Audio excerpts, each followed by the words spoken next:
What's up guys, it's Tom here and welcome to a brand new Liverpool transfer news video. And Liverpool have made contact with Jude Bellingham and his representatives, and we are talking with Borussia Dortmund. That's according to the RS newspaper, because Liverpool don't want to get left behind, because Real Madrid are also trying to sign Jude Bellingham. And the RS newspaper from Spain, which is a very credible outlet in Spain, they are reporting that Liverpool have made contact with Borussia Dortmund to agree a base transfer fee of 100 million euros, and they want Liverpool want to offer Dortmund add-ons worth 40 million euros and bonuses, which means that if Bellingham achieves certain things in his career, then his total transfer fee could be worth 140 million euros. But I think even at that price, we can, if we could look back at Jude Bellingham's career 7, 8, 9, 10 years from now, that would be considered a brilliant price. Many people outside of Liverpool said 75 million pounds was too much for Virgil van Dijk, and he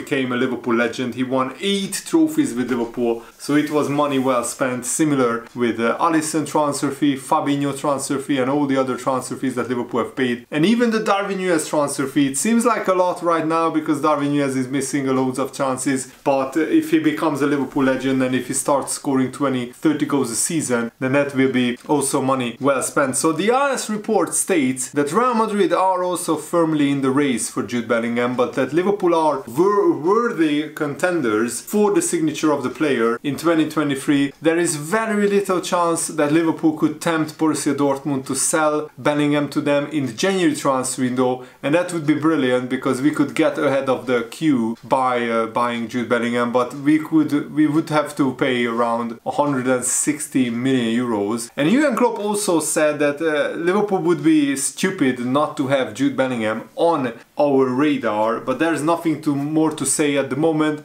And he also said that the fact that has been reported that Liverpool and Jurgen Klopp has talked to the Bellingham family, he said these things that the media are reporting that Jurgen Klopp is talking with Bellingham's family are not possible because he's under contract with Borussia Dortmund, because this is not possible without Dortmund's consent, so it's not true. What is possible is somebody working for Liverpool who is responsible for, negotiating behind the scenes. He can talk to Jude Bellingham's agent, and he can talk to maybe Jude Bellingham, one of Jude Bellingham's relatives, to see whether Bellingham would be interested in signing for Liverpool. And I'm definitely sure 100% that when Bellingham was in the England training camp during the World Cup together with Jordan Henderson and Trent Alexander-Arnold, you can guarantee it that they discussed a potential transfer to Liverpool. I'm sure that Jude Bellingham asked Jordan Henderson and Trent Alexander-Arnold, what's it like playing for Liverpool? What's it like to be in a dressing room with the other players? What's it like to be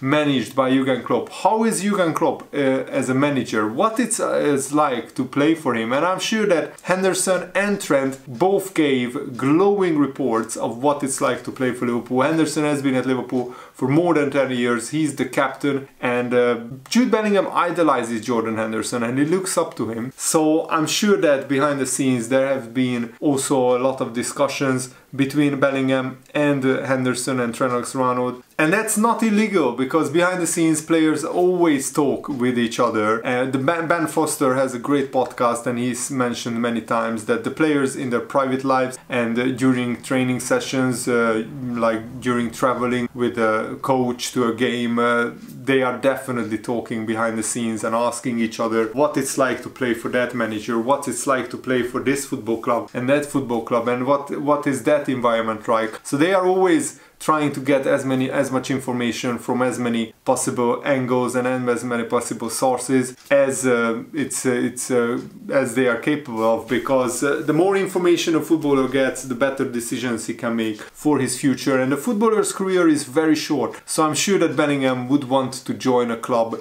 where he will feel at home, where he knows that it's a family club and not just a bunch of mercenaries, and where he will know that he is going to work with a world-class manager who will improve him. And I'm sure that Jurgen Klopp is very, very high on Jude Bellingham's wish list of managers to work for. We already know for a fact that both the manager and Liverpool Football Club are huge admirers of Jude Bellingham, and any chance of signing him in the next summer transfer window will be taken with both hands. And I have a suspicious feeling that because Liverpool are trying to sign Jude Bellingham with everything they have, they are withholding transfer funds for this January transfer window, and that's hugely disappointing. I said many times that if FSG are really ambitious about the football club, and if they really want to take Liverpool back to the top of English and European football, they have to spend more money than just signing Jude Bellingham. We need a midfielder right now, and we need a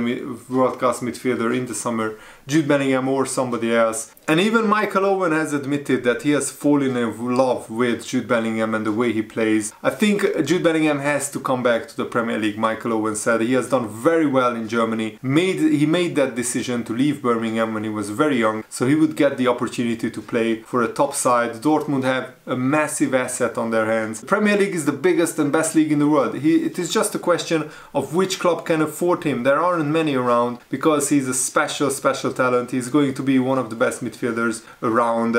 And Jude Bellingham is not an ego-driven player like Ronaldo, who only plays for himself. Michael Owen said he plays for the team, Jude Bellingham, not himself. He does almost too much, and at first I thought, geez Jude, you are wasting energy covering too much ground because of your inexperience. I was wrong. The more I watch him, I love the way he plays. A lot of people, when they become very good, it almost becomes uncool to do the hard yards and the stuff you don't really get loads of praise for. He's so grounded, Bellingham. He does good things, great runs, he scores goals, but when players make a name for themselves, but they sometimes save their energy for a big headline grabbing moment. He does that stuff that managers and teammates really notice. I hope he keeps that hunger all throughout his career to do all the crappy jobs, as it were. He works his nuts off. I have fallen in love with him, and that's glowing praise from Michael Owen, who was on his day one of the best strikers at Liverpool. It's a shame that injuries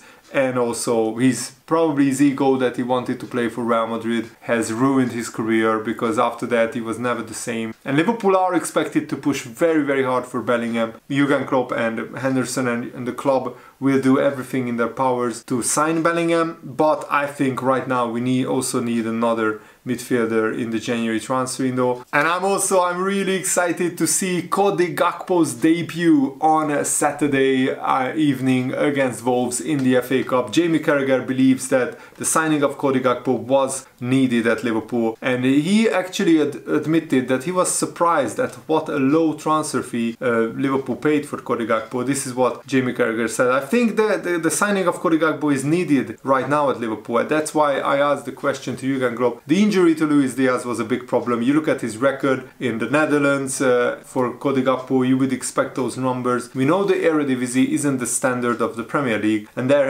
has been some hits and some misses coming in from that league. At this moment, when you look at Liverpool playing Alexis-Chamberlain on the left wing, that's not his position. The options on the bench for Liverpool isn't great. I think Diaz is going to be another 2 or 3 months until he gets back. Jota isn't coming back soon. So I think Cody Gakpo is a great signing. Another thing that surprises me is the price. I thought it would be a lot more expensive, especially the price that Antony cost. A similar profile of a player. I think it would maybe be that kind of price for Liverpool. Yes, you look to next season what will happen when Diaz is back, because he plays on the left wing. But they can move around positions as well, and if push comes to shove, they will probably sell one of them if they can't fit all of them in. But I think it's a good decision and signing. And I always have the mentality that you need 2 very good players for each position. And yes, on paper it might be difficult to play Luis Diaz and Cody Gakpo in the same team, but Liverpool are having games every 3 or 4 days during a normal season when they are going far in the FA Cup, League Cup, Champions League, all the competitions, plus the Premier League. Injuries happen to any player, as you can see. Even Jota and Luis Diaz get injured from time to time. So Liverpool need great players. Look at Man City. I always say Man City's squad is almost impossible to compete with, but that's the benchmark. And I think Liverpool should aspire to have a squad where you have 2 players who are brilliant for each position. Maybe one of them can be a young up-and-coming player, but you still need strength in depth, and I think that's where Liverpool have struggled this season, because we had like 4 of our midfielders constantly injured, and also Liverpool have the 4th oldest squad in the Premier League on average, and that's concerning. Arsenal, on the other hand, have the youngest. They have like on average 24 years old squad or starting 11, and Liverpool have a 28 and a half years average old starting 11, even with Harvey Elliott playing so many games. Imagine if Harvey Elliott wasn't playing that many games, our average would be probably the worst. Surprisingly, Fulham is the oldest squad in the Premier League in terms of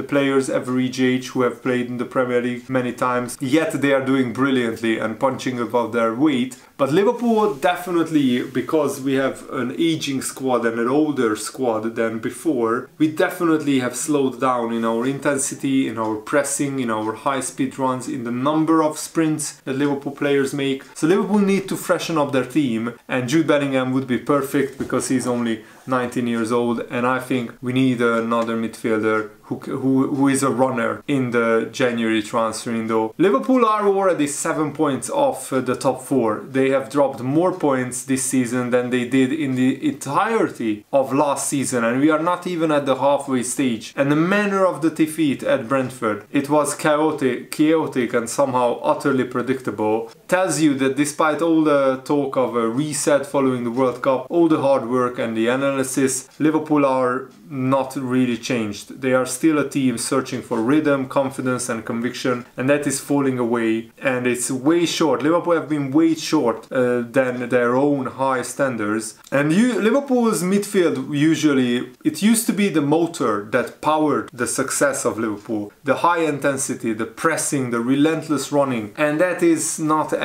happening at the moment in Liverpool's current midfield, and the issues are very clear. Henderson, Thiago, Fabinho, James Milner are all older players or getting older. Most of them are above 30 years old. Then we have a lot of youngsters who are not ready yet to, as I said, Harvey Elliott, Fabio Carvalho, physically and tactically they are not at the top level yet. And also we have a bunch of injury prone players. Curtis Jones, Naby Keita, Oxlade-Chamberlain, all supposedly like mid-20s. In the case of Curtis Jones, he's in his early 20s, but yet so injury prone, and they are not reliable. And right now Elliott is the victim of Liverpool's poor planning. He should not be asked to play every week, being asked to take on such responsibility when he's still learning and adapting to a new role and developing. He has started 6 Premier League games before this season, Harvey Elliott, and yet he has to start the majority of Liverpool's Premier League games, and we expect Harvey Elliott to deliver world-class performances week in, week out. He's only 19 years old, still not ready for that yet, in my opinion. And Liverpool have taken big steps to refresh their squad. Darwin Núñez, Diogo Jota, Luis Diaz, Cody Gakpo have come in to form a new look attack. That's 4 brilliant young players signed. But we need another 4 brilliant young midfielders to be signed to refresh that area of the pitch. We signed Calvin Ramsey, Tsimikas, and yes, Carvalho, we can tick off one of the 4. But that leaves still 3 brilliant midfielders that Liverpool need to sign in the next 6 months in order to refresh that area of the pitch. Since 2018 we only signed Thiago as the one senior midfielder, and all the others have been youngsters or loan players. And if Liverpool miss out on the Champions League qualification, it will make things even harder. Jurgen Klopp may have to a point when he talks about spending, and this is a crucial time for Liverpool, short and long term, and FSG need to recognize that and spend the money. Otherwise, by the time Liverpool are sold and by the time Liverpool can start spending new owners' money, we might be out of the Champions League. Of course, being out of the Champions League once in one season is not the end of the world. It might be like very bad morally and very bad for financially, but it won't be disastrous. It won't be the end of the world. It's all a matter of can we get the right kind of players in in the midfield area, because I think this has been very poor planning. Liverpool knew that our midfield was getting older and older, and we didn't act on it. Last season, 2 seasons ago, last summer, we were crying out for a midfielder. Somebody like, for example, Bruno Guimaraes. Newcastle signed him, Liverpool could have signed him, and what a brilliant signing he was for Newcastle United. He's running the show in the midfield area for Newcastle, and Liverpool should have done something similar as well. And Alisson also said we cannot rely on excuses. The players who had time off, they used that to prepare themselves. The one who went to the World Cup, they could train and then rest to prepare for the restart of the Premier League. Speaking about myself and the players who went to the World Cup, we focused there on the World Cup games. But after we finished the World Cup, I was straight with my mind here focused on the next things that we have in front of us. It's going to be a really important moment of the season now, and we have to focus and we have to improve, we have to be better. Sometimes it's just a matter of mentality. The only thing we could take from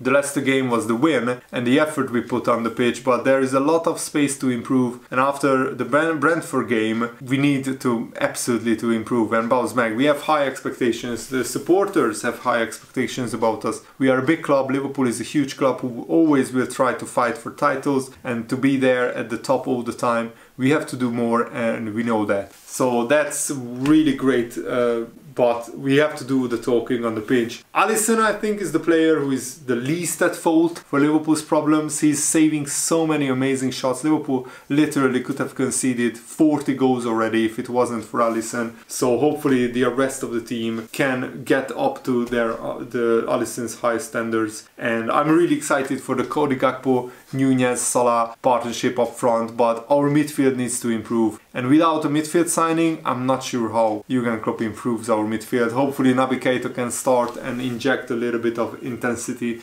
into our midfield. Thanks for watching, guys. Hope you enjoyed this. Have a nice day. See you later. Goodbye.